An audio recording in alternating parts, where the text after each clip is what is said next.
Topik berikutnya, Ketua Umum Partai Golkar Erlangga Hartarto angkat bicara soal nasib duet Kaisang Pangarep dengan kadernya Yusuf Hamka.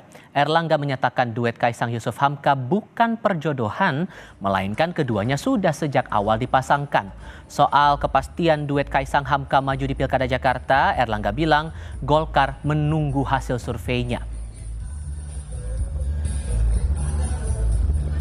Juga sudah ke Nasdem. Ini wacana Golkar terkait dengan Pak menjodohkan Mas Kaisang dengan Pak Yusuf Hamka sudah seperti apa Pak?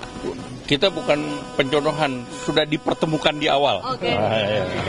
Bagaimana Pak perkembangan ke depannya diskusi? Tinggal berikutnya survei terakhirnya seperti apa. Mantan Gubernur Jawa Barat Ridwan Kamil yang namanya masuk Bursa Pilkada Jakarta dan Jawa Barat memperkirakan Koalisi Indonesia Maju baru akan memutuskan calon gubernur dan wakil gubernur Jakarta dan Jawa Barat mendekati batas waktu pendaftaran paslon pada akhir Agustus nanti.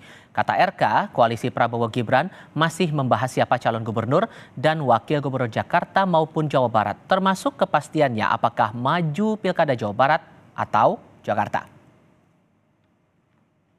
Jawa Barat dan DKI itu masih berhitung teh contoh dari mana calon gubernurnya di KIM, ya, siapa wakilnya. Nah itu Jakarta Jabar itu masih dalam pembahasan itu, sehingga namanya saya itu belum per hari ini diputuskan. Tentu nama saya kan masih disebut, ada Pak Yusuf Hamka kalau dari Golkar sempat juga. Kalau feeling saya sih Jakarta Jabar itu last minute. Ketua Dewan Pembina Bapilu Partai Golkar Idrus Marham membantah isu pecah kongsi Partai Golkar dan Gerindra. Idrus menyebut komunikasi antara kedua partai sangat lancar dan efektif. Ia menekankan perdebatan dan perbedaan yang terjadi adalah bagian dinamika. Idrus pun menyampaikan pesan dari Prabowo yang pernah bilang keberadaan KIM tidak boleh menyandra proses demokratisasi di internal KIM.